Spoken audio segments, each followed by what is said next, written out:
Good morning, good learning everyone. This is your Kuya Francis and I'm your Kuya Broker.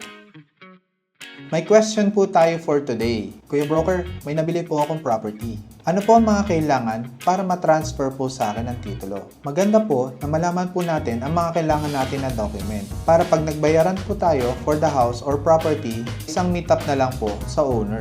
Lalo na po kung galing sa ibang bansa ang seller or sa malayong lugar nakatira. So ito po ang mga kailangan po natin upang malipat sa kanila ang titulo. Number 1, original title at dalawang certified true copy ng tax declaration. Reminder lang po, hindi po pwede na certified true copy lang. Kailangan po ang original title or owner's duplicate title. Pag hindi mahanap ang original title, sa korte po sila magpa-file ng loss or damage title para magge-generate po ng bago or reconstituted title.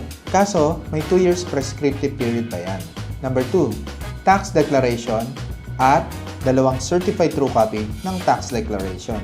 Kung may bahay, kailangan may tax declaration po ang building.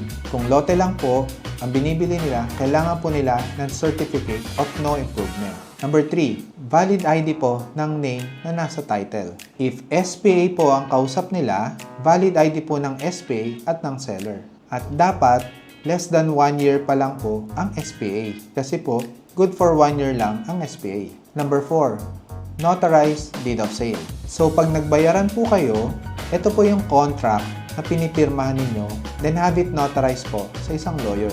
Number 5, notarized acknowledgement receipt or official receipt po pag isa pong corporation. Ito po dapat yung kasama ng deed of sale na nag-acknowledge ng amount na natanggap ng seller or yung full amount na binayaran ng buyer.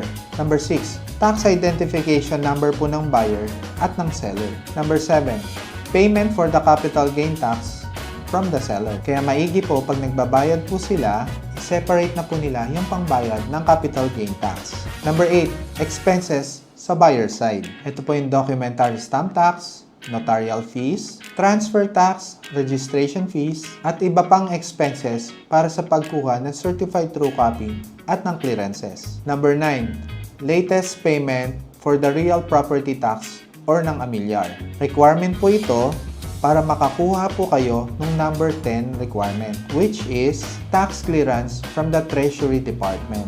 Number 10, tax clearance from the Treasury Department ng City Hall or ng munisipyo. Number 11, notarized special powers of attorney if needed. Kung hindi ikaw maglalakad ng document, also, if hindi available mag-sign ang seller or ang buyer, kailangan po natin ng notarized SPA. Number 12, marriage certificate if married. Lastly po, picture po ng property.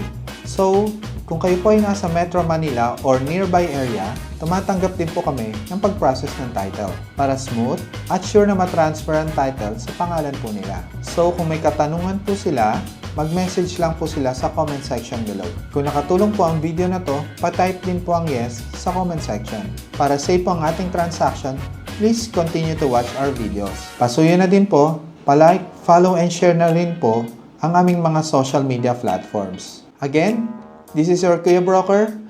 God bless po sa ating lahat.